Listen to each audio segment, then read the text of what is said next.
Now it is audible, right? Okay. Yes. So good morning everyone again, and I'm Vishal Narwade. So I'm basically from Maharashtra, and my journey of UPSC is like I have given 6 attempts, 6 prelims I qualified. I written the main 6 times, and I appeared for the opportunity test 6 times. बहुत अच्छा journey ऐसा नहीं कह रहा हूँ, but unfortunately I had to give 6 attempts. उसमें से 3 बार मेरा सिलेक्शन हुआ. 2015 exam I got IPS Indian police service. Then in 2018 I got Indian Revenue Service, or this year 2019 exam I got IAS and my all India rank was 91. और मुझे मेरा home cadre Maharashtra मिला है. And at present we are in the ministry. Posting होती है एक IAS officers की central deputation पे. So I am posted as assistant secretary in the ministry of rural development. Right. आज आखिरी दिन है तो पोस्टिंग का. So from tomorrow onwards we will start a new posting and Maharashtra. तो बेसिकली मेरा यही था कि आखिरी दिन ही क्यों ना, बट आई विल इंटरेक्ट एक बार स्टूडेंट के साथ. सो जर्नी में मैं जो की पॉइंट्स लर्निंग रही है for me, because when I started I came from Maharashtra, from where कि जहाँ पे गाइडेंस नहीं है, इतना नहीं पता था. तो it took me long time. तो पहली बात यह है कि फियर एलिमेंट नहीं होना चाहिए. जनरली जो भी लोग नए आते हैं यहाँ पे, all are comfortable with Hindi, right? Online also they are comfortable with Hindi. Yes, sir. Okay. So fear element नहीं होना चाहिए. जब मैं आया था स्टार्ट में, I was just 21 years old, and मुझे बताया गया था कि average age of selection of this examination is around 28-29. तो इतना जल्दी नहीं होता है, सालों साल लग जाते हैं. तो प्लीज अभी भी ये चल रहा होगा, I am not sure, right? Only the ways change, but वही होता है कि those who comes early in, specially पहला अटेम्प्ट देने से पहले डर होता है. तो प्लीज फर्स्ट थिंग कि it is doable in the first attempt. It is perfectly doable, right? अगर हम 18 महीने की प्रिपरेशन करते हैं, I count it as a first attempt 18 months before your first mains, and at least 12 months before your prelims, right? तो मतलब ideal बता रहा हूँ, राइट? से कम ज्यादा में भी करने वाले लोग हैं. So first thing, please don't be fearful even you are giving first attempt. Secondly, आप गाइडेंस ले रहे हो जहाँ से भी आप लोगे, यहाँ से लोगे, राइट? व्हेनेवर जो भी आपको सूट लगता है, अलग अलग platforms. But my point is that कि it's ultimately up to us. अभी बहुत फिलोसॉफिकल लगता है, but my point is that कि यूपीएससी ने पॉइंट बाय पॉइंट सिलेबस दे रखा है, राइट? Specially for mains. तो अगर हम पॉइंट को, हर सब्जेक्ट को, हर टॉपिक को, हर सब टॉपिक को अगर हम एड्रेस ना करें, then we can not expect कि हमारा सिलेक्शन होगा. We should not expect also, right? General mistakes क्या होती है कि GS2 और GS3 preparation we equate to the current affairs. So that used to happen 2019, 20, 21 and 22. ये 4 साल के पेपर देखेंगे आप, तो दे हैव क्लियरली शोन कि नहीं, सिर्फ करंट अफेयर पढ़ने से नहीं चलेगा, राइट? इस बार GS3 थोड़ा आसान आया है, अगर आप लोगों ने पेपर देखे होंगे, राइट? और उसका कंटेक्स्ट थोड़ा अलग है कि GS3 अगर डिफिकल्ट आया है तो उसी दिन GS4 जो लिखा गया है, it was too lengthy, right? तो थोड़ा हम लोग आइसोलेशन में पेपर्स को नहीं देख सकते. Every year has to be seen only for that year, right? ऐसा नहीं कह सकते कि पिछली बार तो टॉपर 150 पे था, इस बार टॉपर 130 पे क्यों है, because a new year relative marking अलग होती है. तो माय पॉइंट जो मैं मेंशन कर रहा था कि प्लीज जो पॉइंट बाय पॉइंट सिलेबस दे रखा है यूपीएससी ने, वो आपके सामने हमेशा होना चाहिए, प्रिंट आउट फॉर्मेट में हो या जो भी ऑनलाइन आप कंफर्टेबल हो. और तीसरा इनपुट है कि प्रीवियस ईयर क्वेश्चंस. अब हर कोई बोलता है, मुझे पता है, I am not saying anything new, but जब आप इम्प्लीमेंट करोगे ना इसी सिंपल सी बात को, आपको रियलाइज होगा कि आपका कॉन्फिडेंस गेन हो रहा है, आपकी डिपेंडेंसी जो है किसी और पे वो कम कम होती जा रही है. Because you know your self कि नहीं क्या पढ़ना है. प्रीवियस ईयर क्वेश्चन से क्या फायदा हुआ, पता चल जाएगा कि किन टॉपिक पे ज्यादा सवाल आए हैं, पहले तो कौन से सब्जेक्ट में आया, राइट? इस मेरे माइंड में क्लियर है मुझे कि GS1 अगर मैं मेंस की बात करूं तो 250 में से ऑलमोस्ट 100 मार्क्स का आता है ज्योग्राफी. तो GS1 में देखो आप 6 सब्जेक्ट है: Indian culture, modern Indian history, तुम्हारा है पोस्ट इंडिपेंडेंस, फिर वर्ल्ड हिस्ट्री, फिर तुम्हारा सोसाइटी और ज्योग्राफी. 6 सब्जेक्ट है. अगर देखा है सब्जेक्ट या 6 सेक्शन है. अब हम 6 के 6 को इक्वल नहीं पढ़ सकते हैं, पढ़ना नहीं भी चाहिए. अदरवाइज हर सब्जेक्ट ऐसा है कि आप अगर पढ़ने जाओ तो एक एक दो दो महीना भी कम पड़ जाएगा. तो प्रायोरिटी कैसी होनी चाहिए कि ज्योग्राफी फर्स्ट, बिकॉज 250 में से almost 100 marks is from geography every year. Minimum 80 आता है, लगभग 100 आता है. Second highest is society. लगभग 70 मार्क्स का राउंड आ जाता है। Third highest is modern Indian history, 50-60 आ जाता है।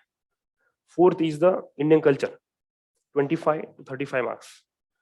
फिर एक एक सवाल आता है, आइदर 10 मार्कर या 15 marker on world history and post independence. मैं जनरल बता रहा हूँ, एक आध साल में कम ज्यादा हो सकता है। अब that's how it is, right? Sequence should be very clear. तो मुझे माइंड से कैसे क्लियर हुआ, तो 2013 से लेके जब सिलेबस चेंज हुआ यूपीएससी का, तो previous year question I referring to since 2013 onwards, right? 13 से लेकर 22 तक।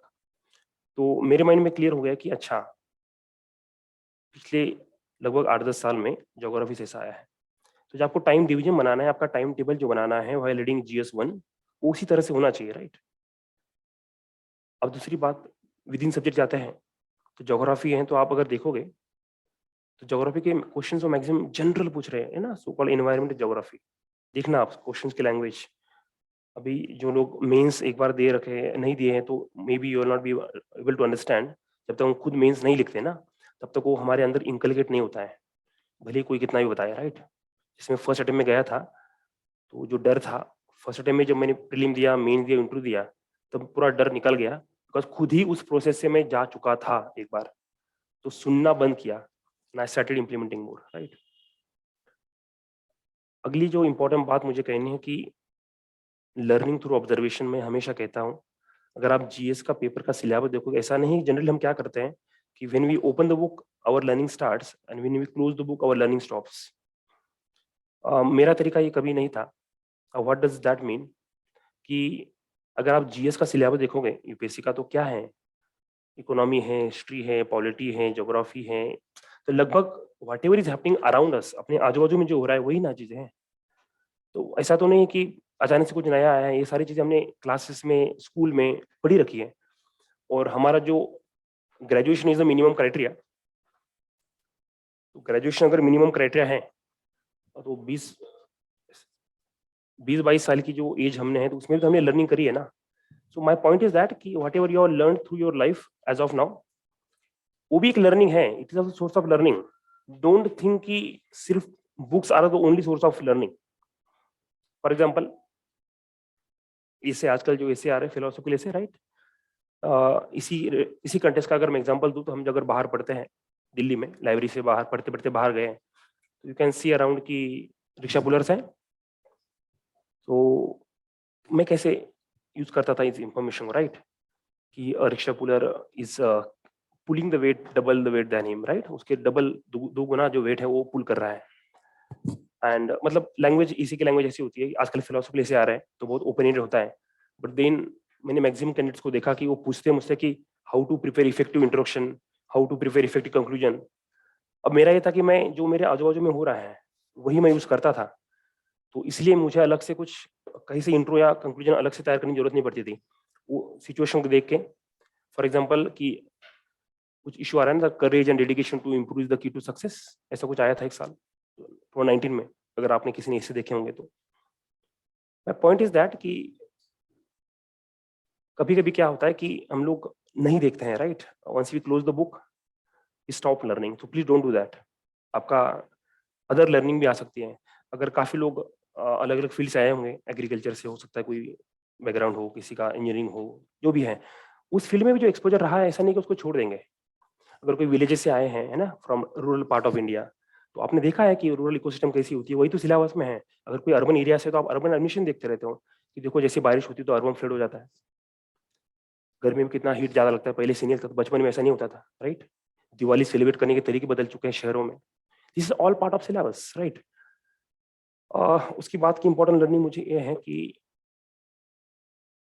सोशल मीडिया का कितना यूज करना है आप पे डिपेंडेंट है, right? I was totally against that, because I strongly believe that this smartphone is always a very silent killer, right? This is a big silent killer. पता नहीं चलता और आपका कितना समय चला जाता है। You will agree है, right? You all will agree कि इसका स्क्रीन टाइम आजकल पता चलता है, right? At the end of the day कितना घंटे आता है लगभग आप लोगों का? 6-7 घंटे स्क्रीन टाइम आ रहा है, बताओ। ये तो फिर भी ऑनेस्ट बता रहा है ना, जो नहीं बता रहा उनसे इससे ज्यादा ही होगा। अब उसमें से कितना कंस्ट्रक्टिव टाइम यूज किया होगा? 6-7 घंटे हैं, तो आई डाउट कि 1-2 घंटे से ज्यादा तो कंस्ट्रक्टिव नहीं होगा। Constructive means I mean from exam point of view, right? तो थोड़ा सा रियलाइज करिएगा, अदरवाइज क्या होता है कि जो मैं चीजें कह रहा हूँ उसको लिंक लगेगा। सुबह अगर हम आंख खुलती हमारी, सबसे पहली चीज क्या देखते हैं? Mobile, WhatsApp, right. लाइब्रेरी से जैसे ही किताब बंद करेंगे, उठते हैं, सबसे पहले क्या देखते हैं? तो इसका इम्पैक्ट मैं बता रहा हूँ क्या होगा। देखो, अगर आपकी नींद अच्छी से होती है 6-7 घंटे, अगर आप आंख खोलते तो देखना आपको रियलाइज होगा कुछ तो माइंड में चलता है उस सेकंड्स के लिए, कुछ 25-30 सेकंड के लिए, है ना, थोड़ा टाइम होता है वो फ्लैशबैक। अब जिसने हैबिट लगाई कि उसको भी कुछ नोट डाउन करते हैं, हल्का हल्का से जो याद आ रहा है। और जब दिन आप महीने महीने अगर यूपीएससी के मोमेंटम में रह गए ना, तो सबकॉन्शियस में कोई लड़की नहीं आएगी सपने, वो यूपीएससी आएगा। हो जाता है, देखना आप। एक्चुअली हम लोग जो सोचते हैं वही आता है, राइट। अब मैंने बताया कि वो लाइब्रेरी से बाहर निकले, अब मोबाइल में घुस गए, तो आपने आजू बाजू की दुनिया नहीं देख पाए ना, जो आसपास हो रहा है। वही तो मैं कह रहा हूँ कि मैं वो देखता था। मेरे पास तो नोकिया 800 था, जो छोटा मोबाइल आता था पहले। My job was very simple, right, because nobody has the power to disturb me. ना कोई व्हाट्सएप करेगा, हाय हाउ आर यू, तो मैं रिप्लाई नहीं करूंगा कि I am fine, how are you. और फेसबुक है, मतलब फेसबुक को मैं फेसबुक कहता हूँ।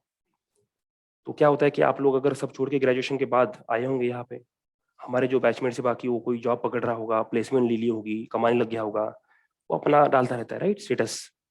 अब वो पता चलेगा तो ह्यूमन टेंडेंसी हमारी, हम कंपेयर करेंगे, अरे यार कि वो कहाँ गया या वो कहाँ गई, है ना, हम कहाँ आ गए। हमें लगता है कि हम वनवास में आए हैं, right. That's how it is very natural, nothing wrong in that.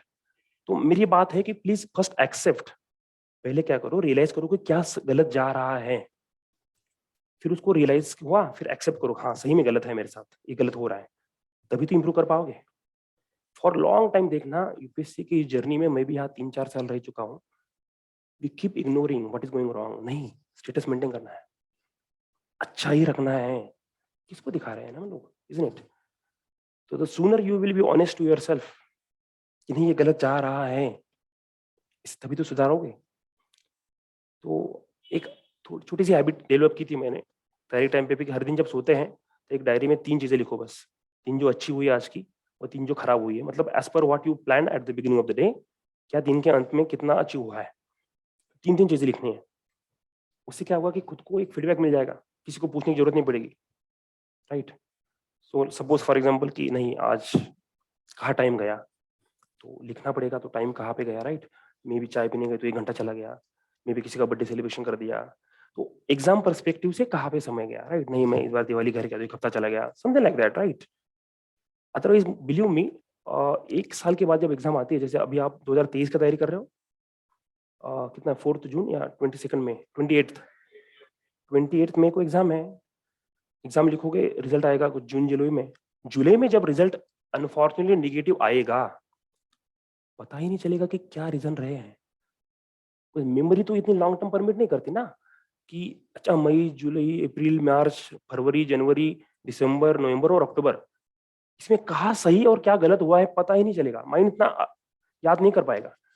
इसीलिए understanding the limitations of our brain, अगर उसको डॉक्यूमेंट करते हो 3-3 चीजें, 3 अच्छी हुई, 3 नहीं हुई हैं, तो इंप्रूव होने में मदद होगी। दूसरी बात, प्रीलिम्स निकला, मेंस लिखा है, कुछ आप में से लिखा है, राइट, कि प्रीलिम्स। अगली बार क्या हुआ, अगले अटेम्प्ट में दोबारा प्रीलिम्स नहीं निकला, या प्रीलिम्स निकला, मेंस निकला, इंटरव्यू दिया, सिलेक्शन नहीं हुआ, अगले साल दोबारा प्रीलिम नहीं निकला या मेंस निकला। समझ पा रहे हो? अब इसके रीजन क्या है? जब पहली बार प्रीलिम्स निकली, तब आपके रीजन नहीं थे कि क्यों निकली। You don't know the reasons, prelims pass कैसे हुए। आप लोग समझ, मतलब one can not find the reasons, है ना, कोशिश नहीं करी। जब मेंस लिखी, मेंस निकली, इंटरव्यू कॉल आ गया, पर मेंस पास हुआ कैसे मैं, what were the reasons for my success. आप जनरली देखोगे हमारी टेंडेंसी क्या होती है, जब फेलियर आता है तभी हम रीजन ढूंढते हैं, अरे क्यों नहीं हुआ होगा। पर जब सक्सेस मिला है, उसके भी तो कुछ कारण रहे होंगे ना, उसको भी तो डॉक्यूमेंट करना होगा। तो अगर मुझे कोई पूछेगा कि 6 बार मैंने कंटिन्यू कैसे रखी है, कि 6 साल में बहुत 6 अलग अलग प्रकार का प्रीलिम्स आया है, 6 बार ही अलग अलग मेंस आया है, 6 बार इंटरव्यू अलग रहा है। और प्रीलिम्स का तो पूछो ही मत, बिकॉज मेरे पास हमेशा इंटरव्यू के बाद रिजल्ट आता था, आइदर पॉजिटिव और नेगेटिव, और प्रीलिम्स के लिए बस 20-25 दिन या 1 महीना कुछ बचता था रैंडमली। तो कहने का मतलब, अगर कंटिन्यू का एक और रीजन रहा होगा तो ये है कि मैंने डॉक्यूमेंट कर पाया था, या अपने रीजंस फाइंड आउट कर पाया था कि प्रीलिम्स कैसे मैंने निकाली है, क्या मुझे सूट हुआ है, राइट, इस टाइप से। हाँ, अगली बात कि सीक्वेंस कैसा होना चाहिए प्रिपरेशन का, राइट। तो जनरली हम क्लासेस को फॉलो करते हैं तो वो एक सीक्वेंस फॉलो करना पड़ता है, उसके साथ जो अपना एक शेड्यूल होना चाहिए।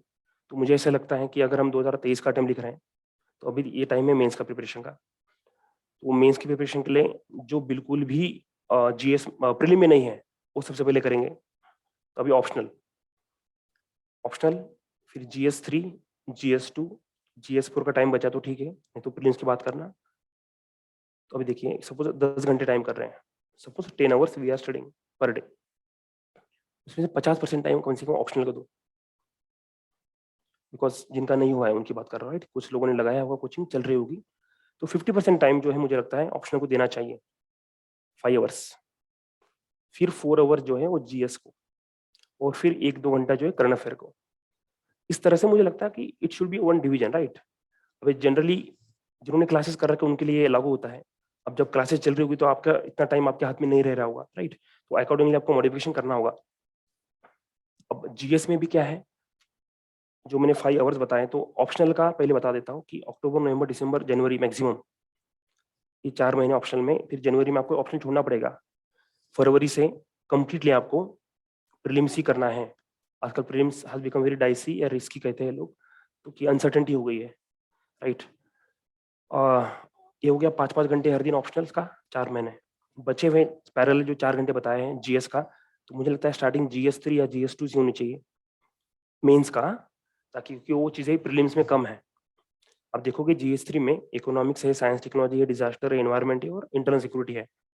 तो उसकी जो इकोनॉमिक्स है वो जनरली प्रीलिम्स की इकोनॉमिक्स से दूर है। प्रीलिम्स की इकोनॉमिक्स बहुत कंसेप्चुअल है, टेक्निकल है। मेंस की GS is very general, food processing, MSP, PDS, inclusive growth, है ना, ये सब चीजें हैं उसमें। तो ये सीक्वेंस होना चाहिए। तो अगर अगर आप GS3 और GS2 भी कर लेते हो इन 3 महीनों में, अक्टूबर, नवंबर, दिसंबर में, 1.5 महीना है, तो एक अच्छा प्रिपेयर हो जाएगा। और फिर जनवरी जब आएगा तब उसमें आप GS1 करिएगा। GS1 जो है उसमें ज्योग्राफी, हिस्ट्री, कल्चर, ये आपका प्रीलिम्स का भी हिस्सा है। एक प्रकार से आप मेंस की तैयारी करते करते आपका प्रीलिम का स्टार्ट हो जाएगा।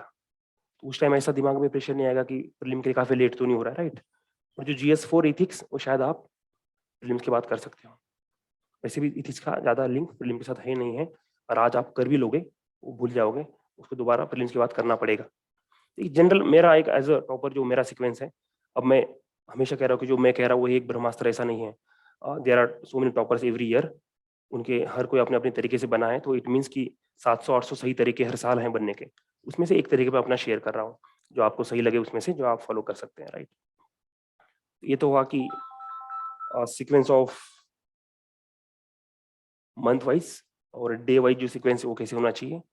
करंट अफेयर का जो है मुझे लगता है कि अब सर क्लास लेते कि पता नहीं मुझे, है ना, I am not updated, newspaper class लेते नहीं लेते हैं। अगर आपको मेरे साथ दिक्कत ये होती थी कि 6-6 घंटे लग जाते थे जब मैंने प्रिपरेशन स्टार्ट की थी, राइट। क्योंकि मुझे न्यूज़पेपर कैसे पढ़ना पता नहीं था। मैं ग्रेजुएशन तक, I am graduated from triple I T Jabalpur, Madhya Pradesh. तो अब इंजीनियरिंग में क्या होता है कि कोई मतलब नहीं होता है कौन पंतप्रधान है, कौन राष्ट्रपति है। Life starts in the campus, ends in the campus, right. तो मैं जब न्यूज़पेपर पढ़ता था तो बस लास्ट पेज पढ़ता था, क्रिकेट की न्यूज़ एंड सुडोकू। जब यहाँ आया तो द हिंदू पढ़ना है, एडिटोरियल पढ़ना है, पोस्ट क्या होता है ओपन एडिटोरियल पढ़ना है, तो 6-6 घंटे लगते थे, बिकॉज द हिंदू की लैंग्वेज और वोकेबलरी कुछ नहीं था, राइट। तो मतलब 3-4 महीने स्ट्रगल किया तो सर से मैं सीख गया। तो थोड़ा टाइम ज़्यादा लगता है जब आप सर की क्लास अटेंड करोगे न्यूज़पेपर की, तो you spend lot of time with newspaper. But अगर लॉन्ग टर्म प्रिपरेशन देखोगे तो जिनको सूट होता है, एक स्किल आप पकड़ लेते हो कि न्यूज़पेपर को पढ़ना कैसे है, राइट, फ्रॉम एग्जाम परस्पेक्टिव। खुद से पता नहीं कितना टाइम लगेगा, राइट। लॉन्ग टर्म में मैं ये कहूँगा कि क्लासेस के बहुत नोट्स बने अच्छे खासे, राइट। मार्केट में कंपटीशन चल रही है, तो यूज दैट कंपटीशन। अच्छा मटेरियल बन रहा है तो रिवीजन आप वहाँ से करिए। न्यूज़पेपर आप कहीं से भी पढ़िएगा, बट रिवीजन जो है वहाँ से कर सकते हैं। अन्यथा क्या होगा कि न्यूज़पेपर के नोट्स बना रहे हो, सब्जेक्ट वाइज संभाल रहे हो, उसको कंपाइल कर रहे हो, इतना टाइम जाता है कि आपका बाकी सारा रह जाएगा, राइट। तो this is the way to address the current affair वाला पोर्शन। अभी आपके पास कुछ सवाल हैं तो उसके थ्रू इंटरेक्शन करते हैं। 10 बज गया है ना, 15-20 मिनट 25 मिनट और है हमारे पास। एक्चुअली मैं जब प्लान किया था, सर को हाँ बोला था, तो आई वाज प्लानिंग कि मैं आराम से 2-3 घंटे बैठूंगा।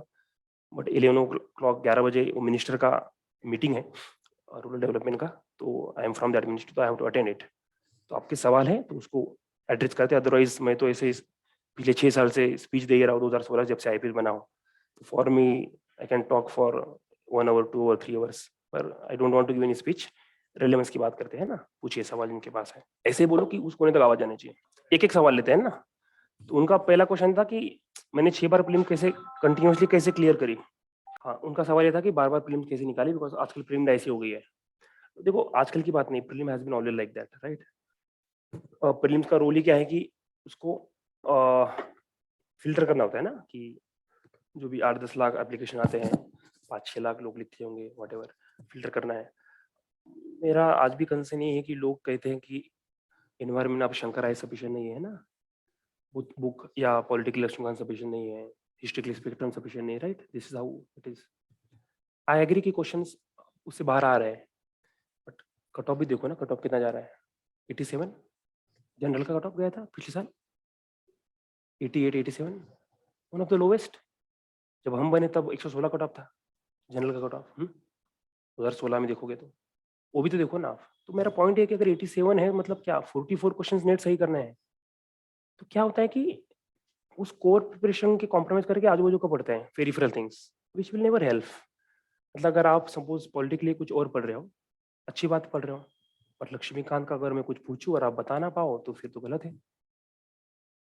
सो या शंकर मतलब एनवायरमेंट कुछ पूछूं, शंकर ऐसे कुछ पूछूं और बता नहीं पा रहे हो और बाकी सब पढ़ रहे हो, तो फिर क्या मतलब बनता है। माय पॉइंट इज दैट, मतलब मैं एक बस एग्जांपल दे रहा हूँ, मैं ये नहीं कह रहा हूँ तुम शंकर ऐसे पढ़ो। आई एम जस्ट, मैंने वो यूज किया है, you may use any other source जो आपको सही लगा हो, राइट। तो कोर को कॉम्प्रोमाइज करके इधर उधर मत भागना, मतलब that was my way of looking at it. अगर मुझे कोई स्पेक्ट्रम से कुछ भी पूछ लेना, मैं सही कर दूंगा, 10 में से तो मैं 9 तो सही कर दूंगा, इतनी एक्यूरेसी थी मेरी। पहली बात तो है, राइट। फिल्म्स का 2021 का क्वेश्चन पेपर मैंने डिस्कस किया था इन पुणे सम स्टूडेंट्स के साथ।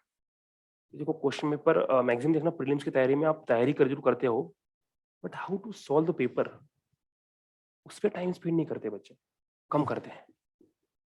उसके वो भी एक स्किल है ना, कि कैसे पढ़ना है, कैसे सॉल्व करना है, मतलब जो भी नॉलेज आपने गेन किया उसको कन्वर्ट करना है ना एग्जाम में, मार्क्स में, उस पर थोड़ा फोकस कम रह जाता है मुझे लगता है। No will discuss about that. तीसरी इंपॉर्टेंट बात है कि मॉक जब देते हो प्रीलिम्स का, आपका फोकस क्या होता है, आप काउंट करते हो बस मार्क्स कितने आ गए, या उसको रट्टा मार लेते हो उसके model answers. Priority should be कि आप ना कितने प्रैक्टिस करते हो, कितने मॉक दिए थे पिछले साल में जब दिया 2 बार prelims, 30-35, that's a good number. कुछ लोग 50-100 देते हैं। मैं कह रहा हूँ कि नंबर ज्यादा इंपॉर्टेंट नहीं है, ज्यादा इंपॉर्टेंट है कि आप हर टेस्ट के बाद क्या सीखे हो। हम्म? अगर कोई क्वेश्चन गलत हुआ है तो क्यों गलत हुआ है, उसके रीजन होंगे ना कुछ। रीजन क्या हो सकते हैं, एक तो मुझे पता ही नहीं था, पता था बट याद नहीं था, याद था तो गलत याद हुआ था, या रिकॉल नहीं हुआ, या मैंने क्वेश्चन ढंग से नहीं पढ़ा, या मेरे ऑप्शन ढंग से पढ़े नहीं, एलिमिनेट नहीं कर पाया। ऐसे बहुत सारे छोटे छोटे कारण हो सकते हैं। उस कारण को नोट डाउन करो। अब नोट डाउन करोगे, अगली बार जब पेपर सॉल्व करोगे तो पहले इस कारण को रिवाइज करो, so that at least you will not commit the same mistakes. You may commit new mistakes but same तो रिपीट नहीं करोगे कम से कम, राइट।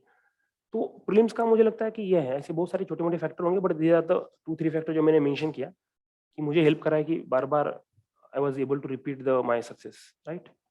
और बताओ।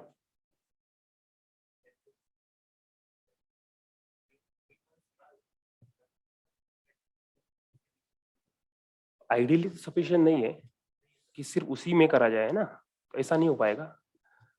अगर अभी टाइम परमिट करता है तो थोड़ा करो, थोड़ा थोड़ा लिख सकते हो जो सब्जेक्ट लिखते हैं, पर देखो आंसर राइटिंग स्टार्ट कब करनी है, तो आई थिंक काफी लोग आप सुनते हैं कि बस स्टार्ट करते ही हर दिन 2-2 क्वेश्चन तो लिखने चाहिए, राइट। अब मेरा सिंपल सवाल है कि दिमाग में कुछ है नहीं है और आंसर राइटिंग लिखना है, क्या मतलब बनता है। हुँ? कम से कम 2-3 महीने की ढंग की प्रिपरेशन के बाद, अगर आप आज प्रिपरेशन स्टार्ट करते हो, कुछ तो 1-2 महीने का तो कुछ तो प्रिपरेशन होनी चाहिए, कुछ कंटेंट हो, नहीं तो फिर तो मतलब नहीं है। शुरू से ही गलत आदत लगाओगे तो अभी हो रहा है अच्छा है, अदरवाइज देन अगर सिलेबस कवर नहीं है तो आपको तो उसके बाद ही आपको जाना पड़ेगा, राइट। समझ रहे हो। तो क्या कह रहा था, आंसर राइटिंग। दूसरी बात है कि आंसर राइटिंग का फीडबैक जरूरी है। मेरा केस में होता है कि मैंने इतनी बार मेंस लिखा था, तो शायद सेकंड अटेम्प्ट के बाद मेरा सेल्फ फीडबैक तैयार हो गया था। That is the best thing to do, है ना। कोचिंग वाले क्या करते हैं, आज लिखते हैं तो आप पता नहीं 15-20 दिन 25 दिन बाद आपको वो टेस्ट कॉपी मिलता है, तब तक आप ही भूल जाते हो कि हमने क्या लिखा था। और फीडबैक शुड बी वेरी, जितना जल्दी मिल जाए उतना अच्छा होगा ना। तो फिर मैं ये करता था कि आपने आंसर राइटिंग लिखा, वो सबमिट करने से पहले कोचिंग को उसकी फोटो कॉपी ले लेता था और वो मेरे दोस्त लोगों को सर्कुलेट करता था, या जो भी कोई सिलेक्ट हुआ था उसको दे देना है, जो दोस्त होता है। वहां से तुरंत एक दिन में फीडबैक ले लो। मेमोरी में फ्रेश रहता है कि मैंने क्या लिखा है, तो इज एबल टू अंडरस्टैंड कि what has gone wrong and what can be improved. इस टाइप 3 महीने में कर लोगे, अगर अभी नहीं कर पा रहे हो तो। पर सिलेबस पे ज़्यादा फोकस करो कि हर point by point syllabus cover हो मेरा। थोड़ा थोड़ा तो फिर आंसर राइटिंग हो जाता अच्छा है, नॉट डेली कि 2 घंटा लिख रहे हैं, सॉरी दो क्वेश्चन लिख रहे हो उस टाइप।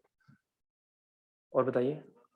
देखो काफ़ी लोग आजकल ना स्पेशल 3-4 सालों में होप्स ही छोड़ दिए, फिर पढ़ने का और ना पढ़ने का क्या ही फायदा है, एक ही पेपर आते हैं, एक ही लिखना है, ऐसा सुना होगा आप लोगों ने ना। सुन रहे हो आप लोग ऐसा?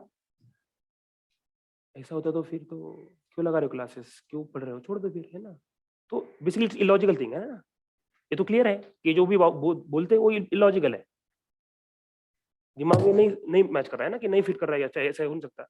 बेसिकली उसका सोल्यूशन है, आज मैं जो पढ़ रहा हूँ अगर मैं 1 साल के बाद जो एग्जाम लिख रहा हूँ उसमें अगर यूज नहीं करूंगा तो फिर मैं पढ़ूँ क्यों। That was my way of looking at it. वो चीज पढ़ूंगा ही नहीं मैं जो मैं यूज नहीं करूंगा। इसलिए सिलेबस बहुत कायदे से होना चाहिए कि जो मैं पढ़ रहा हूँ उसका 10 जगह कैसे एप्लीकेशन कर सकता हूँ। 10 मीन्स एग्जाम्पल कि मल्टीपल जगह कैसे एप्लीकेशन कर सकता हूँ, that should be very clear. दूसरी बात, अब नोट्स बनाए हैं, पता नहीं कब बनाए हैं, टॉपिक भी कितने लंबे लंबे बनाए हैं, कितनी बार रिवीजन करा है, ऐसे भी देखा है मैंने। मेंस लिख रहे हो पर नोट्स टॉपर्स के पढ़ रहे हो। देखो टॉपर्स के नोट्स उसके अपने हैं, आपके अपने नहीं है। जब तक खुद से नोट्स नहीं बनाओगे ना, you will not own it, you will not inculcate it. आपको फील होगा डिफरेंस। देखना आप एक टॉपर पे एक सब्जेक्ट में टॉपर्स का नोट्स पढ़ना, एक सब्जेक्ट में खुद से बना के पढ़ना, आपको फर्क पता चलेगा, वो महसूस होगा कि नहीं जो खुद से बनाए हैं वो याद रह जाते हैं। मुझे तो ये, मैं तो खुद से अगर नोट्स बनाऊं ना तो उसमें तो 20-30% तो याद ही हो जाता है, क्योंकि पढ़ के बनाया ना उसको कायदे से। तो इस बार अगर मेरा टॉप 100 में रैंक आया तो उसका one of the very strong reason था, वो था नोट्स। जो मेरे नहीं बने थे कभी वो मैंने बनाए थे इस बार। और ऑप्शनल को था 5 दिन की छुट्टी थी। इतना समय होता है 5 दिन, मतलब बाय गॉड, अगर आपके नोट्स बने हैं ना टॉपिक वाइज सारा रिवाइज कर लोगे 5 दिन में, इतना समय होता है। मैं तो मतलब 2 घंटे के गैप में भी पढ़ता था, उसमें भी 25 मार्क्स आ गया था। इस बार मेरा ऑप्शन पबैड था। कहने का मतलब this illusion, I don't believe at all in this कि नहीं नोट्स बनाने का भी फायदा नहीं। तो फिर कहने का मतलब कि वो नहीं रिप्रोड्यूस कर पा रहे ना, रिप्रोड्यूस के लिए क्या होगा, रिवीजन और रिमेम्बरिंग। अब रिमेम्बरिंग के आपके तरीके क्या क्या है, हाउ यू रिमेम्बर, बताओ मुझे तरीके बताओ मैंने, what are different ways to remember, बताइए। बार बार रिवीजन एक तरीका, दूसरा निमोनिक्स, तीसरा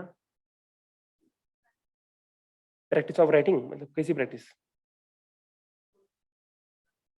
कोरिलेटेड विद एग्जांपल्स, ठीक है, और पॉइंटर्स, ठीक है। तो कहने मतलब कि अब ये 4 है ना, ये एक जन को अगर ये 4-5-6 तरीके होंगे डाइवर्स वेज ऑफ रिमेम्बरिंग तो ज्यादा टाइम रहेगा। देखो बार बार पढ़ने का अपने लिमिटेशंस है, कितनी बार पढ़ोगे। Rereading again and again it is one of the way, but that is very less effective. कितने दिन तक याद रहेगा। तो मेरा ये था कि इमेज बनाओ, मैप्स बनाओ। देखो अपने आईज जो देखते हो ज्यादा लंबा याद रहता है। आज भी 2011 का वर्ल्ड कप याद होगा ना, फाइनल्स देखी है, अच्छा something like that, because eyes capture हुई, रेखा तो मूवी याद रहती है बिकॉज आईज ने कैप्चर किया है। तो मैप बनाओ, न्यूमोनिक्स बनाओ जहाँ बन सकते हो। कुछ चीजें तो अब नोट्स कुछ बनाने की जरूरत नहीं है, जैसे स्पेक्ट्रम इतना अच्छा है, लक्ष्मण इतना अच्छा है, उसके नोट्स मत बनाओ। जो सब्जेक्ट्स के नहीं है उसके बनाओ, राइट। प्रीलिम्स के लिए नोट्स कितना बनाओगे ना, मेंस के लिए ज्यादा बनाओ। तो रिमेम्बर अगर अच्छा होगा तो ज्यादा रिप्रोड्यूस कर पाओगे। अब तुम नोट्स बनाते हो, उसमें डेटा और फैक्ट यूज करना होता है ना। अब किसी भी टॉपिक पे एक ही सवाल आने वाला है एग्जाम में, उसके 2 ही फैक्ट लिखो जो यूज कर पाओगे। 10 फैक्ट लिखने के बाद, 10 याद करने के बाद याद एक भी नहीं आएगा, गलत हो जाएगा। तो यूज 2 से ज्यादा कर ही नहीं पाओगे। तो notes making is very effective skill. जिसको अच्छे नोट्स बनाने आ गए ना, उसको अच्छे से रिप्रोड्यूस होगा, रिकॉल होगा और अच्छे से वो यूज कर पाएगा। अगर नोट्स मेकिंग स्किल कमजोर है या किसी और के नोट्स कॉपी पेस्ट कर लेते हो तो दिक्कत में आओगे, वो एग्जाम में याद नहीं आएगा, फिर यही फील होगा कि पढ़ने के बाद भी क्या और बिना पढ़े ही क्या, एक ही जैसा है। और जिसने ये कहा होगा, जिसने ये फील किया होगा ना, ये भी हो सकता है, that may not be the only reason, पर इनको ऐसा एहसास हुआ है, ये एहसास उनको खुद के पहले जो मॉक टेस्ट दे रहे थे ना वो मेंस की, उसमें भी हुआ होगा उनको। ऐसा नहीं कि उनको डायरेक्ट यूपीएससी में रियलाइज हुआ कि यार हम रिप्रोड्यूस नहीं कर पा रहे, नोट्स में है पर यहाँ नहीं आ रहा है, तो पहले भी रियलाइज हुआ होगा, उस पर वर्कआउट नहीं किया गया, बिकॉज आंसर राइटिंग करते करते या मॉक टेस्ट देते थे एक खराब आदत लग जाती है, पेजेस मिले हैं भरने हैं बस, और ये अगर गलत आदत लग गई तो then it's very disastrous, right, it's very disastrous. और फिर उस आदत को सुधारना पड़ता है, सही लगाना पड़ता है, तो इट्स बेटर स्टार्टिंग से आंसर राइटिंग जो पूछा है क्या मैं वही लिख रहा हूँ या नहीं, ये खुद से पूछते रहो। नहीं पता तो मत लिखो, पर भटको तो मत, कम से कम भटक जाओगे तो फिर दिक्कत होगी। और बताओ जल्दी 2-4 सवाल।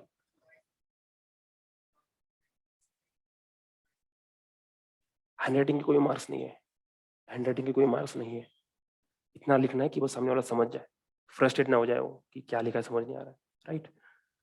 स्पीड की जो है वो पेन थोड़ा इधर उधर ट्राई करो, अभी ट्रायल का टाइम है, पेन ट्राई करो और भागते रहो, है ना। बेसिकली मेरे साथ भी दिक्कत होती थी, पहले अटेम्प्ट में 180 मार्क्स ब्लैंक छूट गया था, फिर भी इंटरव्यू वाला आया था, सब मिला के जीएस एसे और ऑप्शन मिला के दूसरे अटेम्प्ट में 140 का ब्लैंक छूट गया, इंटरव्यू कॉल आ गया, जिस साल पेपर पूरे कर गया आईपीएस हो गया। तो स्पीड इज वेरी इंपॉर्टेंट, तो प्रैक्टिस करना, बार बार प्रैक्टिस करना, राइट, पेन चेंज करना अलग अलग, राइट।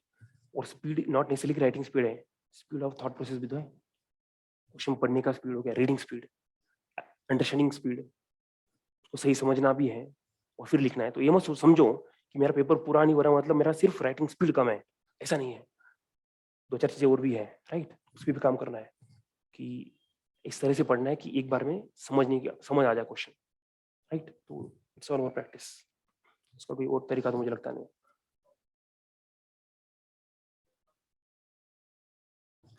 फर्स्ट 100 पढ़ना है सारा, ओके, राउंड में, पर पढ़ना सारा है पहले, पता चल जाता है कि उसमें मेरा अपने अपने सिंबल बनाए थे कि राउंड या क्वेश्चन मार्क है ना, वट, तो पहले राउंड में जितने हुए सर्कल कर लो, काउंट कर लो, कुछ 40-45 होते थे फर्स्ट राउंड में, है ना, 40-45, फिर सेकंड राउंड में कुछ करो, और आखिरी में फिर देखना कि अगर 80 के ऊपर स्कोर चुका है तो बस आखिरी राउंड में बस 5-6 सवाल करने हैं, और मैं 90 के ऊपर जाता नहीं था, 85 के आसपास गया तो अच्छा अटेम्प्ट था मेरा मेंस के लिए ना। इसलिए मैं कह रहा हूँ कि सिलेबस अगर पता है और प्रीवियस क्वेश्चन पता है, मैं कोई भी न्यूज़ पढ़ रहा हूँ तो मैं याद भी नहीं न्यूज़ है ना, तो अगर कोई न्यूज़ पढ़ रहा हूँ तो माइंड में क्लिक हो जाता है कि अच्छा ये इसी टॉपिक में यूज करा जा सकता है। तो इंटीग्रेशन एक ही, देखो पहली बात तो ये है कि मैंने अपना माइंड ऐसा बनाया था कि सब्जेक्ट को डाइवर्ट नहीं, मतलब क्या बोलते हैं उसको, डीप कंपार्टमेंटलाइज नहीं किया था कि ये फिजिकल ज्योग्राफी है, सोशल ज्योग्राफी है, ऐसा कुछ करते लोग ना, इन्वायरमेंटल ज्योग्राफी है, मेरे माइंड में वो ज्योग्राफी है, या इवन मैं ज्योग्राफी हिस्ट्री को भी कुछ कंपार्टमेंट नहीं करता था, there is something which is written in English, बस मुझे पढ़ना है, तो मेरा माइंड का पढ़ते वक्त ही नेचुरल होता है ना, तो फिर मुझे अलग से एफर्ट लेने की जरूरत नहीं पड़ी फॉर इंटीग्रेशन। और बिलीव मी, अगर प्रीवियस ईयर क्वेश्चन और सिलेबस का पॉइंट बाय पॉइंट दिमाग में है ना, अपने आप माइंड इनपुट देता है वो टॉपिक पढ़ते वक्त, अच्छा इस पे 2-4 सवाल आ रखे हैं, तो इंटीग्रेशन के लिए फायदा हुआ। एंड देन आंसर राइटिंग में क्या करो, उसको ट्रायल करो, जो भी इंटीग्रेशन करना चाहते हो, पहले काफी बार गलत जाएगा शायद, है ना, इतना एप्रोप्रिएट नहीं जाएगा, पर gradually you will improve.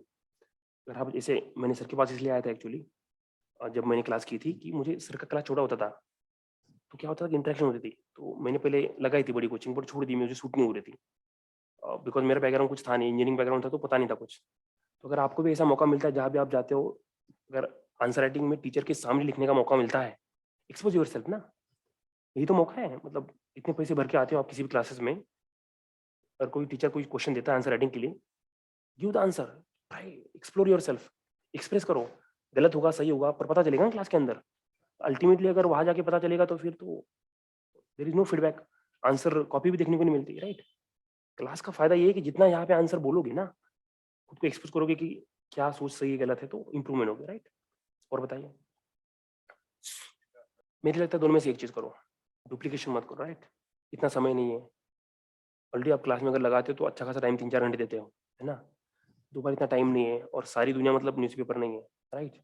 There is much beyond the newspaper reading in this UPSC preparation. Core static syllabus, right? और मैं बार बार कहता हूँ कि न्यूज़पेपर इज टू कॉम्प्लीमेंट.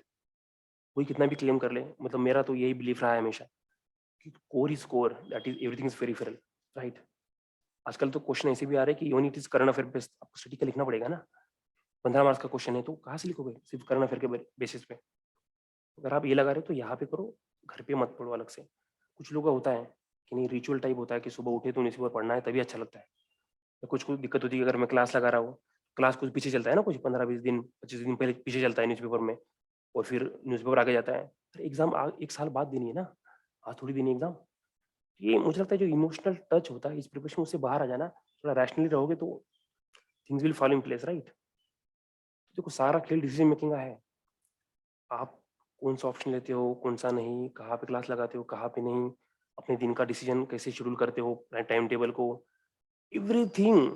अगर इस जर्नी को मैं थोड़ा सा ब्रीफ में बताना चाहूंगा, इस साल वो डिसीजन मेकिंग, कौन क्या डिसाइड करता है, कौन सही रास्ते जा रहा है, कौन नहीं जा रहा है. दिवाली में किसको एक हफ्ता घर जाना, डिसीजन है ना. इसको यहाँ रुक के तैयारी करनी है, दिवाली हर साल आती है. अपने अपने सोचे ना. तो it's all about decision making. जिसने जो सोचा उस तरीके से करेगा. मेरे साथ डेली पॉसिबल नहीं था, है ना, और पॉसिबल भी नहीं है. हाँ, एक आध बार हफ्ते में आप कर सकते हो. बट अभी का जो टाइम होता है, मैं कभी रिवीजन नहीं करता था इतनी ज़्यादा फ्रिक्वेंट. बट हाँ, प्रीलिम्स और मेंस के बीच में वो फॉर्मेट बदल जाता था. उसमें हफ्ते में एक बार कर लेता था. उसमें दिन डिवाइड कर लेते कि जैसे ऐसे हैं, ऐसे अभी बिल्कुल नहीं करते, मैं ये भी नहीं करता था. प्रीलिम्स के बाद क्या था कि हर एक संडे ऐसे को दिया था मैंने. तो उसमें क्या होता था कि आधा दिन पढ़ता था, आधे दिन क्या था, जाके वो टेस्ट लेके आता था. तो इस टाइप से ऐसे को एक दिन दिया था. तो रिवीजन डेली वगैरह या इवन वीकली भी मेरे लिए पॉसिबल नहीं हुआ था. फिर प्रैक्टिकली बता रहा हूँ, कोशिश की थी बट नहीं हुआ था. तो मेरा ये था कि मेरा पढ़ने का तरीका ही थोड़ा सा आराम से पढ़ता हूँ मैं फर्स्ट रीडिंग, कि मैक्सिमम चीज़ें एटलीस्ट 40% तो रिटर्न हो जाए. तो आपको जो सूट होता है करिएगा, बट डेली तो पॉसिबल नहीं है, वेरी प्रैक्टिकल. हफ्ते में एक आध बार या 15 दिन में एक बार, दैट इज मोर प्रैक्टिकल अभी के समय में. प्रीलिम्स के बाद तो आपको थोड़ा फ्रीक्वेंसी बढ़ानी पड़ेगी. और बताइए. मुझे लगता है कि 8 9 10 महीने तो प्रीलिम्स के लिए अगर आप कहोगे, है ना, एकदम बिल्कुल ब्लैंक जीरो से पढ़ रहे हो तो इतना तो लगेगा ना. बिकॉज फिर अदरवाइज क्या होगा पता नहीं चलेगा कि मैं पढ़ रहा हूँ, कितना याद रह रहा है, कितना याद नहीं रह रहा है, राइट? प्रीलिम हो भी जाएगा हड़बड़ी में तो मीट में रह जाओगे. तो मुझे लगता है कि यस, अगर बिल्कुल ही पहले स्टार्ट करना है एक पहले वर्ड से, तो वह 7 8 मिनट लग जाएगा. सब्जेक्ट को फैमिलियराइज भी होना है ना. अगर आपका बैकग्राउंड नहीं है तो हाँ, मैं मतलब आर्ट्स का बैकग्राउंड है तो बात अलग है. मैं कह रहा हूँ कि आपका बैकग्राउंड नहीं है, जैसे मेरा हिस्ट्री पॉलिटी वगैरह मैंने तो कॉलेज में, सॉरी स्कूल में छूट गया था ना, 10th के बाद नहीं पढ़ा था. तो 11 12 के 2 साल, इंजीनियरिंग के 4 साल, 6 साल तो बिल्कुल भी टच में नहीं था हिस्ट्री पॉलिटी ज्योग्राफी इकोनॉमी क्या है. तो मेरे जैसे स्टूडेंट्स को आते हैं तो आपको 6 7 8 मिनट लग जाएगा प्रीलिम्स के लिए.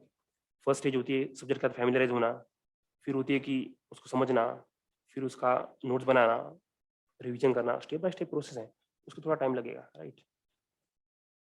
और बताइए प्लीज प्लीज, बताओ. देखो मुझे बताओ, पेशेंस होने के सोर्सेज क्या क्या है, मतलब to lose a patience what are the sources. Basically social media age, मतलब अनफॉर्चुनेटली ना, मैं कभी भी मुझे लगता है मैं बहुत फॉर्चुनेट हूँ कि मेरी पढ़ाई 2016 से पहले हो गई. 16 में आईपीएस हो गया था. 16 क्यों मैं कह रहा हूँ, 16 में आया था जियो. 16 17 के बाद क्या हुआ कि स्मार्टफोन आ गए और इतना ज्यादा हो गया, राइट? जियो जी भर के, राइट? एंड फिर 2 साल की कोविड. तो देखना कि आप अपने आप को महसूस करते होंगे कि यार मैं 10th 12th में कितना एक जगह बैठ पाता था, आज नहीं बैठ पा रहा हूँ, है ना.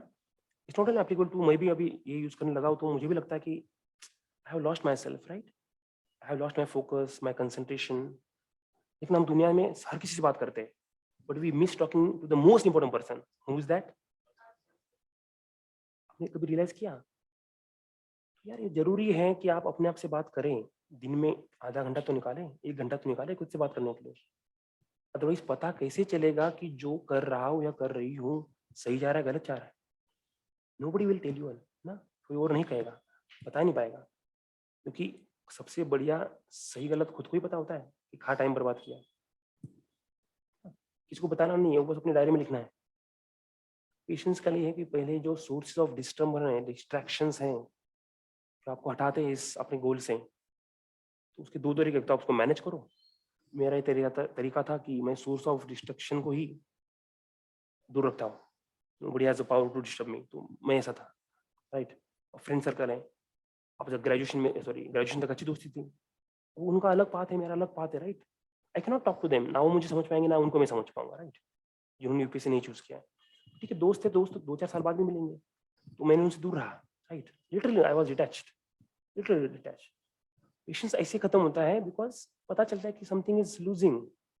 अब देखोगे तो पेशेंस कैसे खत्म होता है? तीसरी बात कि हाँ, आप फिर भी सब कुछ कर रहे हो, फिर भी पेशेंस नहीं आ पा रहा है, तो फिर लोग कहते हैं कि योगा करो, मेडिटेशन करो, समथिंग। वो मैंने ट्राई किया, मुझ पर कभी असर नहीं हुआ। अब आग बंद करके नहीं रह सकता, वो आग बंद करता तो हिस्ट्री आ जाती है, आग बंद करो ज्योग्राफी आ जाती है, राइट? कि ये रहा वो रहा। For me it's like I enjoyed my preparation. Believe me, आप लोग पता नहीं कितना समझ पाओगे, अभी अब स्टार्टिंग में है, तो इतनी अच्छी करिकुलम है, इतना अच्छा एग्जाम है, बाय गॉड। मुझे लगता है इंडिया में अगर ऐसा कुछ प्रकार का एग्जाम बचपन से होता ना, और आप और हम कुछ अलग होते आज। इतना बढ़िया सिलेबस बना रखा है कि एज ए इंजीनियर मेरा दुनिया जीने का नजरिया बहुत नैरो डाउन था। For example, looking at a girl, right? As a engineer it was very narrow down. Now when I look at opposite gender person, I can understand her better, right? I can understand different age people very better way. मतलब पहले नहीं समझ पाता था मैं एक old age को अच्छे से, everywhere, right? Because this exam is such a beautiful examination. History, geography, economy, what not, everything around you touch कर करके कहो ना, हम समझ जाते हैं। टर्म्स एंड कंडीशन ये है कि बस अगर कोई मन से इसको तैयारी करे, तो अगर आप अच्छी से तैयारी करोगे तो you will feel difference in yourself. तो इस प्रिपरेशन का आउटकम जो है ना, सिर्फ एक आउटकम है, सिलेक्शन या नॉन सिलेक्शन। इसके अदर बहुत सारे आउटकम्स हैं। अगर आपने बहुत मन से करी ना, you will become a better human being of yourself. मैंने तो डिफरेंस किया है, फिर पेशेंस बढ़ जाएगा। मैं भी ऐसा नहीं था ना, आई was very impatient, right person. Things have evolved, I have become patience, मतलब पेशेंट हो गया over the time. Enjoy this process. अगर आप ये कहोगे कि जो किताबें पढ़ रहा है वो बोरिंग है, and anything other than this is entertainment, तो आपको बोरिंग लगेगा, फिर यहाँ टिकना मुश्किल हो जाएगा। Enjoy this process, it's very good learning, believe me, बहुत अच्छी लर्निंग है। हमें पता है 10th के एग्जाम, 8th तक तो अभी एग्जाम नहीं है, राइट टू एजुकेशन। 10th और 12th का कैसा हो रहा है हमें पता है। ग्रेजुएशन तो पूछो मत, जस्ट डिक्लाइन है ना, इतना डिक्लाइन है ग्रेजुएशन। कैसे एग्जाम देते हैं हम, कैसे पास होते हैं, हमें पता है। थैंक गॉड कि this is a very good opportunity to discover yourself. I was very average student till my graduation, और यूपीएससी ग्रेजुएशन में प्लेसमेंट हुई, हाईएस्ट प्लेसमेंट हुआ मुझे उस टाइम, छोड़ के आया था। UPSC has change my life, believe me. I am very thankful कि मुझे पता नहीं था बिल्कुल भी, ग्रेजुएशन एंड तक पता नहीं था आईएएस क्या है, यूपीएससी क्या है। आई स्टिल रिमेंबर, जिस दिन मेरा ग्रेजुएशन खत्म हुआ, घर पे 21 साल का था, प्लेसमेंट हुई थी, घर वालों ने बोला कि बस कुछ और पढ़ लो, इतनी जल्दी क्या नौकरी करोगे, राइट? एक बार पैसा हाथ में आएगा तो नहीं होती पढ़ाई, right? You think about marriage and everything all. उस दिन मैंने सर्च किया था आईएएस का फुल फॉर्म क्या है और यूपीएससी का फुल फॉर्म क्या है, right? You all are very fortunate. तो सोशल मीडिया है, बढ़िया है, यूट्यूब वगैरह हर जगह है, right? And you are all in Delhi directly. इस एटमोसफेयर का यूज करो यार, है ना? Just give your 100%। आखिरी के 2-3 मिनट है, एक आध सवाल है तो पूछिए। Someone new person who want to ask question, जिन्होंने नहीं पूछा है बताओ।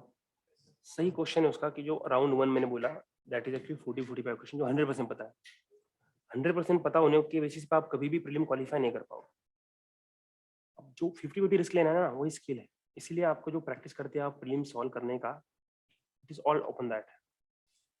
कुछ लोग क्या है, बहुत ज्यादा रिस्क लेते हैं, कुछ लोग एकदम सेफ खेलते हैं, रिस्क लेते ही नहीं है। This will not work. Risk तो लेना पड़ेगा, 80+ तो अटेम्प्ट करना होगा। 75 से नीचे करोगे तो वैसे बाहर है, 90 के ऊपर जाओगे तो और ज्यादा ही रिस्क हो गया। तो फिल्टरिंग वाला जो स्किल है, वो मैं आज ऐसा कहना और सही नहीं होगा। उसके लिए प्रीलिम्स के लिए अलग से क्वेश्चन पेपर लेके, सेम क्वेश्चन पेपर आपके पास होना चाहिए, सेम मेरे पास होना चाहिए, क्वेश्चन बाय क्वेश्चन डिस्कस होना चाहिए कि हाउ टू अटेम्प्ट दैट। तब जाके चीजें ऐसे ओपनली, मतलब ओपन एंडेड बात करूंगा ना, तो I think it will not be able to implementable, कुछ बता नहीं पाऊंगा, वीक सा बता दूंगा तो ना मुझे अच्छा लगेगा ना आपको अच्छा लगेगा, राइट? बट फिर भी बस इतना कहना चाहता हूँ कि जब आप प्रीलिम का पेपर सॉल्व करोगे ना, तब एलिमिनेशन स्किल पे ध्यान करना। और मैंने जो बताया कि रीजन फाइंड करना है कि सवाल गलत कैसे हुआ, उस पर ज्यादा फोकस करना है कि उसको कैसे इंप्रूव कर सकते हैं। कभी भी क्या होता है कि क्वेश्चन एकदम नया है, कुछ पता नहीं उसके बारे में, उसको पढ़ोगे ना आंसर निकल आता है, ऑप्शन बहुत सिंपल होते हैं, sometimes question is very simple, options are dangerous.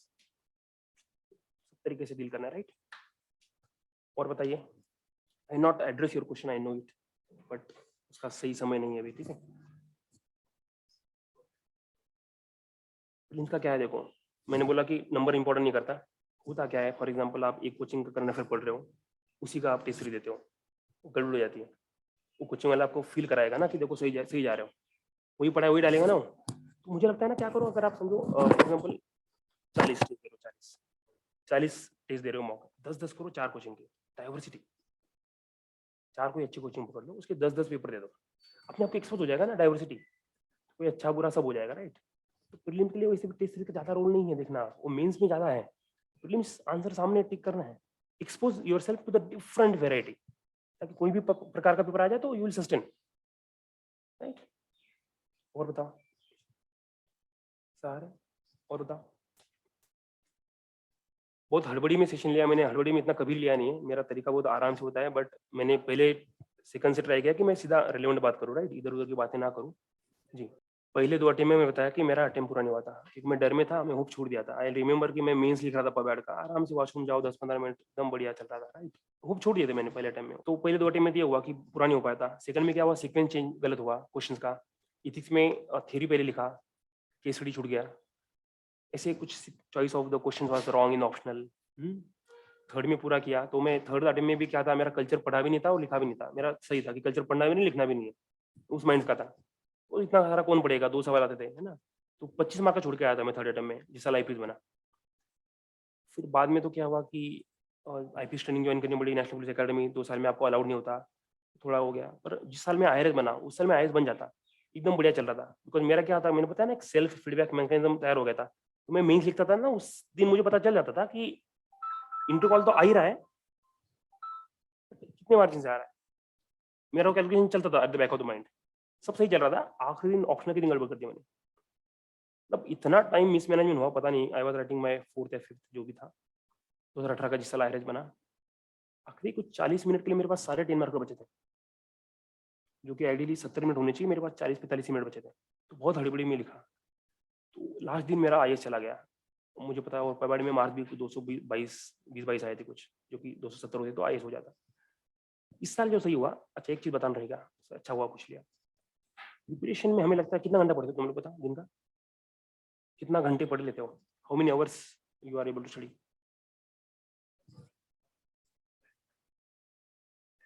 नहीं, क्लासेस पकड़ के या छोड़ के? सारा बताओ, क्लासेस पकड़ के बताओ कितना घंटा पढ़ रहे हो, बताओ जल्दी बताओ। और तो देखो क्या होता है कि इस बार मैंने जो यूज किया वो स्टॉप वॉच मोबाइल की, हमें लगता है कि हमने दिन भर पढ़ाई करी है, ऐसा कभी नहीं होता है, हम खुद को बेवकूफ बनाते हैं। इसमें स्टॉप वॉच है ना, देखना, चेयर पे बैठे, पहला शब्द पढ़ना शुरू किया, स्टॉप वॉच स्टार्ट कर दी। कुछ भी काम के लिए अगर वहां से उठते हो, वॉशरूम हो, फोन कॉल हो, कुछ भी, पहले उसको पॉज करेंगे, दोबारा जब आएंगे, दोबारा जब पढ़ना शुरू करेंगे पहला शब्द, तब उसको रिज्यूम करेंगे। दिन के अंत में देखोगे कि 10 घंटे चेयर पे बैठते तो 6 घंटे पढ़ाई होती है, 14 घंटे बैठते तो 10 घंटे पढ़ाई होती है। इतनी हमारी ह्यूमन एक्यूरेसी कम होती है। दिन वी रियलाइज कितना पढ़ना है, कितना इंप्रूव करना है, फिर उस आधे घंटे सीटिंग को और इंप्रूव करने के लिए और 1.5 घंटा बैठना पड़ता है। Are you getting my point? ऐसे स्क्रीनशॉट मैंने सेव किए थे अपने, जो भी 2-2.5 महीना जो मैंने आखिरी मेंस की तैयारी की थी, उसमें मॉनिटरिंग टूल किया था। अदरवाइज देखना आप, काफी एक समय आता दिन का, किताब खुली है, आँख खुली है, बट हम कहीं और है, होता है ना सभी। It's okay, we are human being, we are not machine ना, कि बैठ गए और पूरा घंटा पढ़ गए। काफी लोग फ्रस्ट्रेट हो जाते हैं कि आज एक पढ़ाई नहीं हुई है ना, वो खराब चक्कर में अगले दिन और खराब हो जाता है। आपने कभी देखा है?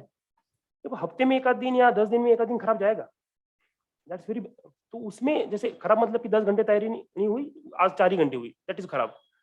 उस चक्कर में और एक दिन खराब मत करो, राइट? आपने क्या पूछा था सवाल? गलतियां मीन्स आंसर राइटिंग, राइट? तो ये था लगभग मोटी मोटी, छोटी मोटी और भी थी। सिलेबस कवर नहीं था पहले अटेम्प्ट में, 2013 में लिखा था पहला 14 मेंस ना, वो फर्स्ट ईयर था जब सिलेबस चेंज हुआ था यूपीएससी का, किसी को कुछ पता नहीं था। अब तो सब वेल सेटल्ड है कि मटेरियल वगैरह क्या क्या है, तो वो सब चीजें भी थी। ऑप्शनल कवर नहीं हुआ था, जीएस को ज्यादा टाइम दिया था पहले 2 अटेम्प्ट में, थर्ड अटेम्प्ट में ऑप्शनल को 75% टाइम दिया। तो इस टाइप से चीजें करती गई, करता गया, तो दैट वाज क्या हुआ सर, क्यों नहीं आ रहे? मैं ऊपर चला जाओ कैसे? अच्छा हाँ बोलो। 6 इंटरव्यू दिए हैं, हर इंटरव्यू के लिए 10-12 मॉक दिए होंगे, तो 70-80 या 100 पकड़ लो, इतना एक्सपीरियंस है। तुम्हें कौन क्या सुनना है बताओ? देखो 3 टाइप के क्वेश्चन होते हैं इंटरव्यू में, मतलब अगर मैं कैटेगरी करूँ, पहला कि उनके पास 10 पन्ने की एक आपकी प्रोफाइल होती है, डिटेल एप्लीकेशन फॉर्म। उसमें सारा आपका ग्रेजुएशन, आपका होम स्टेट, आपका हॉबीज, इंटरेस्ट, लीडरशिप सारा होता है। उसमें एक प्रकार के क्वेश्चन पूछेंगे, है ना? जैसे मैं महाराष्ट्र से हूँ, विदर्भा पार्ट से, तो मुझे पूछा गया था कि विदर्भा को अलग अलग स्टेट बनाना चाहिए कि नहीं बनाना चाहिए, या फार्मर सोयल के होते हैं one thing. Second set of question current affair base, current affair जो चल उस टाइम जो चलता रहेगा, right. Third set of question are situational questions, कि suppose you are collector of the Bastar district Chhattisgarh, और वहाँ पे नक्सलाइट अटैक हुआ है और आपके कुछ ऑफिसर जो हैं किडनैप किए गए, तो what will be your response to that. तो ये 3 प्रकार के सवाल होते हैं मोटे मोटे, situational, current affair based and आपके प्रोफाइल बेस्ड। ओके, 25-30 मिनट्स, किसी का 15 मिनट भी होता है, किसी का 45 मिनट भी लगता है। वो सब ओपन एंडेड है, खुली किताबें हैं, उनकी मन मर्जी होती है। वो 5 जो विद्वान वहाँ बैठे हैं सर्विस में आने के बाद, मानो तो अच्छी है, नहीं मानो तो संघर्ष यहाँ भी है। फ्रस्ट्रेशन नहीं होती। देखो मेरा जैसा इंसान, जिसने आपने देखा होगा कि 4 साल की आईपीएस की सीनियरिटी के बाद आईएएस में घुसा हो, आज मेरे सारे बैचमेट एएसपी है ना, अलग अलग इसमें, और मैं दोबारा स्टार्ट किया हूँ अभी, मैं जाके क्या असिस्टेंट कलेक्टर या है ना ये स्टार्ट करूंगा, और 1.5 साल बाद डिस्ट्रिक्ट हीड करूंगा। मतलब मैं तो वो सोच समझ के जा रहा हूँ, है ना, नहीं तो फिर कौन देता यार। तीसरे अटेम्प्ट में आईपीएस बना था 2015 के एग्जाम में, 16 में, आज 22 में है। 4 साल बाद कौन एग्जाम देता है? खुश हो जाता है इंसान। मैं तो बहुत एंजॉय कर रहा हूँ। मुझे अब रियलाइज हुआ कि I M made for this. बड़ा अच्छा सवाल पूछा है उन्होंने। हर कोई एग्जाम के बारे में बात करता है, जॉब के बारे में कोई नहीं, कोई बताता भी नहीं आपको। दिल्ली यहाँ ओआरएन में कोई बताएगा नहीं आपको जॉब के बारे में, खुद नहीं पता ना, समझ रहे हो ना रियलिटी। तो देखो ये जॉब के बारे में बात करेंगे अलग से, but yes that's very good point. खुद को ये भी रियलाइज कराओ, क्या जॉब में एग्जाम तो निकाल दूंगा, एग्जाम तो इसके भरोसे निकलेगी, इसके भरोसे जॉब तो नहीं चलेगी। There are my friends batchmates की इंटेलेक्ट के बेसिस पे क्रैक तो कर दिया एग्जाम, जॉब में मजा नहीं आ रही। Job is not for very intellectual people also. Intellectual होता है तो फिर इनोवेशन वो सभी उधर जाते हैं ना। Job is for like okay, है ना, average people but who are good at public interface. Political dealing भी करनी है, इंटरफेस उनके साथ हमेशा रहेगा जो पॉलिसी में बनाते हैं। और जो डाइवर्सिटी ऑफ पीपल, कोई फार्मर आएगा, कोई बिजनेसमैन आएगा, कोई डिजास्टर वाला आएगा, कोई पेंशन वाला आएगा, सो मेनी डाइवर्सिटी, राइट। जिसको ये पसंद है चैलेंजेस, उसने आना चाहिए। जिसको आराम की जिंदगी जीनी है, नहीं आना चाहिए। फिर आईआरएस भी अच्छा है, हाँ उसमें यूपीएससी में ऐसे कुछ पोस्ट है जो आराम है थोड़ा सा, IRS, income tax, IRS customs. IAS IPS में नहीं है, इन 2 पोस्ट में नहीं है। शुरू के 10-15 साल तो नहीं है, आपको 24/7 है जॉब, मतलब आपको रहना पड़ेगा। तो अगर आपको चैलेंज में you enjoy that so much work, तो वाओ, चैलेंज है तभी तो इतना मान सम्मान है। वो आराम भी चाहिए और मान सम्मान भी चाहिए, वो तो नहीं मिलेगा, है ना। मैं चलता हूँ, नहीं तो अदरवाइज दिक्कतें बढ़ जाएगी मेरी, ठीक है। आई विश कि मैं आप सबसे और भी बात कर पाता। Wish you all the best luck, right. अभी शायद सर आपसे बात करेंगे इसके बाद, जो भी थोड़ा सा इंटरेक्शन, तो आप बैठ, सब लोग बैठ जाएगा, है ना। और सर से डिटेल, क्योंकि गाइडेंस तो हम तो ही, और एक्चुअली ओनली टॉपर बनने के बाद वो गाइडेंस का ज़्यादा रिलेवेंस बढ़ जाता है। सर भी वही बात बताता है जो हम उनसे सुने हैं, राइट। बट प्लीज़ आपकी जर्नी को ट्रेस करिएगा, रीज़न ढूंढते रहिएगा, क्या सही जा रहा है, क्या गलत जा रहा है। अदरवाइज सिर्फ टाइम बीता जाएगा। हर साल लाखों लोग आते हैं ओआरएन में, राजेंद्र नगर में, कुछ सिलेक्ट होते हैं। तो अगर आपको उस सिलेक्शन में जाना है तो दिल्ली की हवा और पानी मत लगने दो। Getting my point? ये आपकी बस कुछ ही दिनों का मेहमान बनो यहाँ पे, परमानेंट सेटलमेंट मत होना, राइट। चलो wish you all the best, bye.